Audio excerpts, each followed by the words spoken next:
আসসালামু আলাইকুম, কামরুস কিচেনে সবাইকে স্বাগত। এখানে আমি কাঁঠালের বিচি নিয়েছি।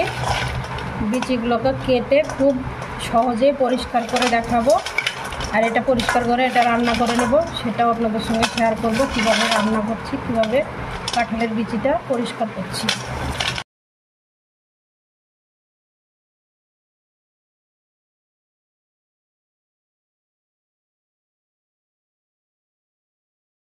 আমি কেটে নেব। এই উপরকার খোসাটাকে ছাড়িয়ে নিতে হবে প্রথমে। এই যে খুব সহজেই ছেড়ে যাবে এই খোসাটা। এই খোসাটা ছাড়াতে এমন বেশি সময় লাগবে না। আর কাঁঠালের বীজ টাটকা টাটকা খেতে বেশি ভালো লাগে। অনেক দিন হয়ে গেলে শুকিয়ে যায়, দিয়ে মিষ্টি হয়ে যায়। মিষ্টি হয়ে গেলে তত ভালো লাগে না, কিন্তু এই টাটকা বীজটাই খেতে বেশি ভালো লাগে।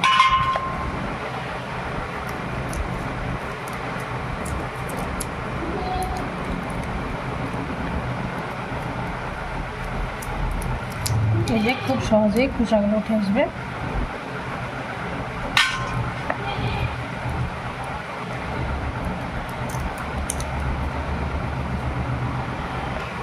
কাঁঠালের বিচিগুলো আমি প্রথমে কেটে নেব, তারপরে দেখাচ্ছি আপনাদেরকে। এখানে সবগুলো ছাড়িয়ে নিয়েছি। এখানে আঙুল চুবড়ানো মতো গরম পানি নিয়েছি। কাঁঠালের বীজগুলো এবার পানিতে দিয়ে দেবো।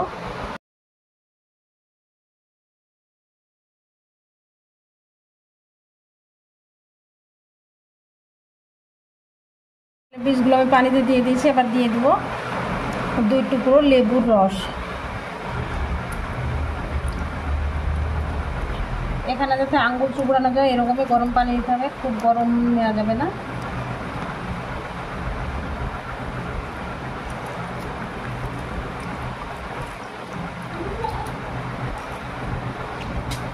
লেবুর রসটা আমার দেওয়া হয়ে গেছে। এবার 10 মিনিট মতো গরম পানিতে লেবুর রসে ডুবিয়ে রেখে দেবো।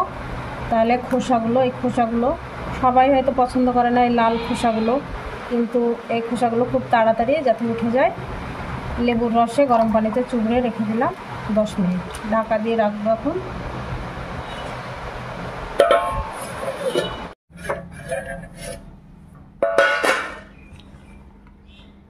কাঁঠালের বিচিগুলো ভেজানো ছিল অনেকক্ষণ বেশ। এই যে উপরকার খোসাটা নরম হয়েছে। এই যে পানিতে ভিজে থাকার কারণে উপরকার খোসাটা নরম হয়ে গেছে। এবারে বিচিগুলোকে আমি একটু পানিতে প্রথমে কষলিয়ে নেব।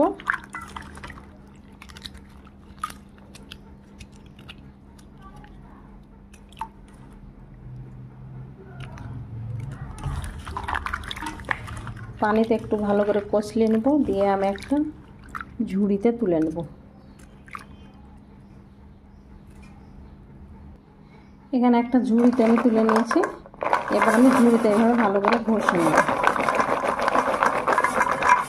ঝুড়ির সঙ্গে খুব ভালো করে একটু ঘষে নিতে হবে, তাহলেই উঠে পড়বে এই লাল লাল খোসাগুলো। আর একটু থাকলে কোনো অসুবিধা নাই। এগুলো বেশ নরম, খুব একটা শক্ত নেই খোসাগুলো।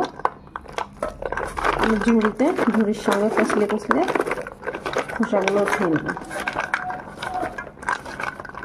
এটা একটু সহজভাবেই হবে ঝুড়িতে কষলালে।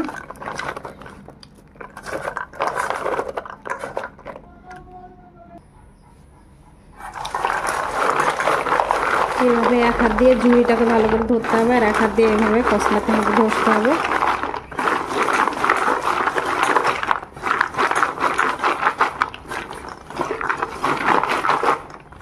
দেখুন খুব সুন্দরভাবে এইভাবে ঘষে উঠে যাচ্ছে। বেশি সময়ও লাগবে না ঘষতে।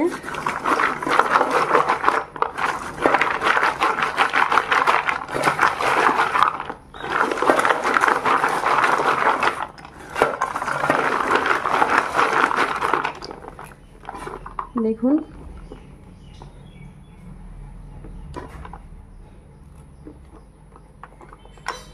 কিছু কিছু বিচির খোসা একদম উঠে গেছে, আর কিছু কিছু বিচির গায়ে একটু একটু খোসা লেগে আছে। আপনারা যদি একদম পরিষ্কার করতে চান তাহলে আরেকটু ঘষে নেবেন, তাহলে হয়ে যাবে। আর একটু একটু খোসা থাকলেও কোনো ব্যাপার নয়।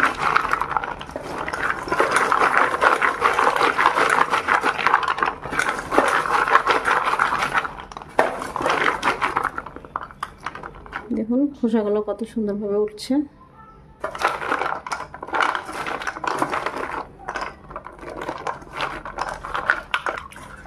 বিচিগুলোকে একবার ঘষে নেওয়ার পরে আমি পানিতে নামিয়ে নিয়েছি। এই যে একবার ধুয়ে নেব।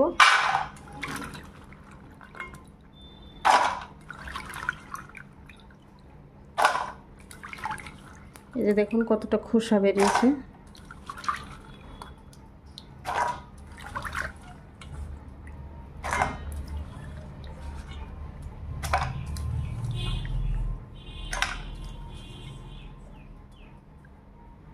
আমি কাঁঠালের বিচিগুলোকে আরেকটু ঘষে নেব।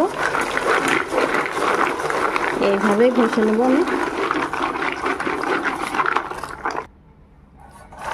দেখুন কাঁঠালের বিচিগুলো আরেকবার ঘষে নিয়েছি। এবার আমি পানি দিয়ে খুব ভালো করে ধুয়ে নেব।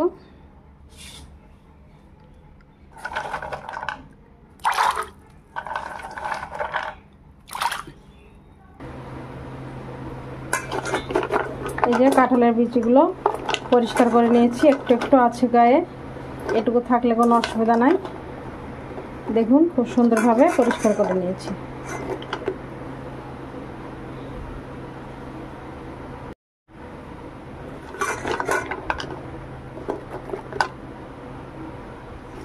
এবার এই কাঁঠালের বীজ আপনারা রান্না করে খেতে পারবেন খুব সহজে।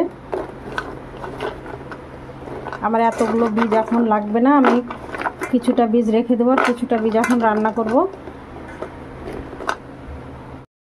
এখানে আমি কিছুটা বীজ নিয়েছি। দেখুন সব খোসা যে উঠেছে তা না, কিছু কিছু একদম পরিষ্কার হয়ে গেছে, আবার কিছু কিছুতে একটু একটু আছে। এগুলোতে কোনো সমস্যা হবে না, খেতে গিয়ে মুখে লাগবেও না, এগুলো শক্ত নয় বীজের খোসাগুলো। আর এখানে আমি কিছুটা পটল কেটে নিয়েছি এইভাবে। আমি আজ কাঁঠালের বীজ দিয়ে পটল দিয়ে রান্না করব। আপনারা পুরো রেসিপিটি দেখুন। পটলের সঙ্গে কাঁঠালের বীজ রান্না করলে খেতে খুবই ভালো লাগে। এখানে আমি একটা কড়াই বসিয়ে দিয়েছি। কড়াইয়ে দিয়ে দেবো সরিষার তেল। আমি সব রান্না সরিষার তেলেই করি।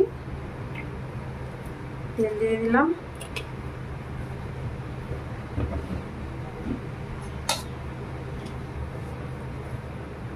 দিয়ে দেবো পেঁয়াজ কুচি আর কয়েকটা মরিচ কুচি।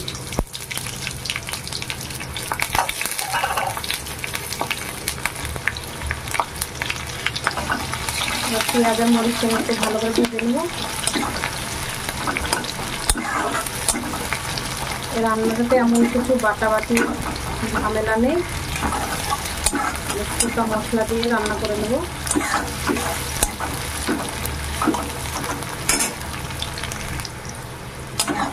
পেঁয়াজগুলো বেশ একটু ভাজা হয়েছে। এবার আমি পটলগুলো দিয়ে দেবো। পটল একটু আলাদাভাবে না ভাজলে পটল একটু নরম হতে সময় লাগে, তাই আমি পটলগুলো আগে দিয়ে দিলাম।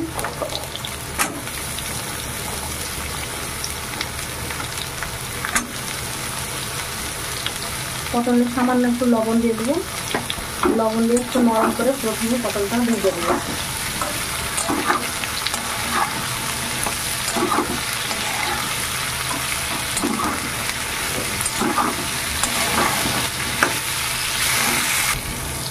পটলগুলোকে তেলের সঙ্গে আমি একটু ভেজে নিয়েছি। দেখুন কালারটা একটু চেঞ্জ হয়েছে, একটু নরম নরম হয়েছে। এবার দিয়ে দেবো কাঁঠালের বিচিগুলো। দিয়ে দেবো সামান্য একটু লবণ। আমি একটু লবণ দিয়েছিলাম, আর একটু দিয়ে দিলাম। দিয়ে দেবো হলুদ। লবণ হলুদের সঙ্গে প্রথমে মিশিয়ে নেবো।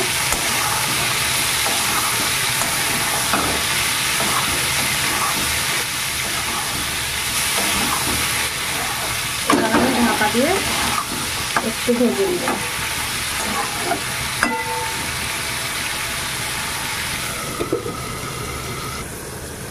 একটু ঢাকনাটা তুলে একবার নাড়া দিয়ে দিব।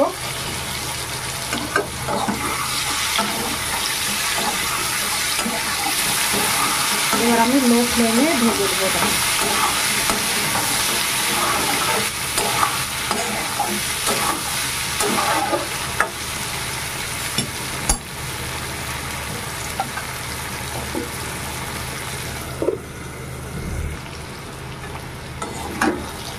এই যে দেখুন পটলগুলো কত সুন্দর ভাজা ভাজা হয়ে গেছে বেশ।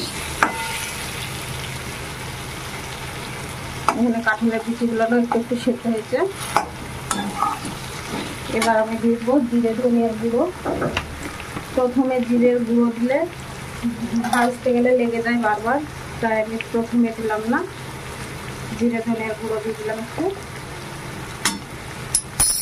এটা খুব সাধারণ রান্না, কিন্তু খেতে খুবই ভালো লাগে।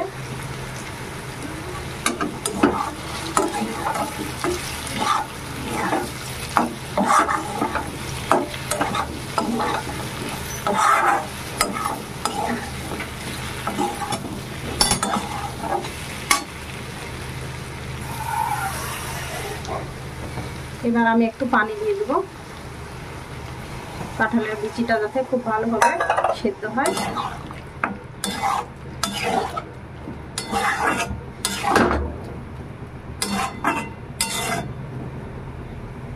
এবার ঢাকা দিয়ে দেবো। আমি ঢাকনা তুলে একবার নাড়া দিয়ে দেবো। দেখুন লো ফ্লেমে দিয়েছি, রান্নাটা আমার প্রায় হয়ে এসছে। বিচিগুলো খুব সুন্দরভাবে সেদ্ধ হয়ে গেছে।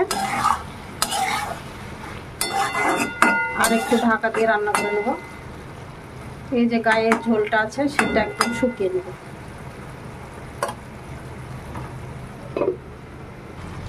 দেখুন পানিটা শুকিয়ে নিয়েছে। আমি একটু দিয়ে দেবো ভাজা জিরের গুঁড়ো। এটা ভাজা জিরের গুঁড়ো।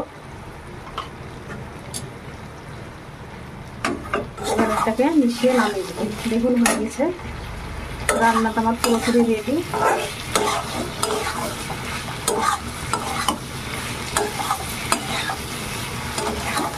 দেখুন কতটা সুন্দর লাগছে।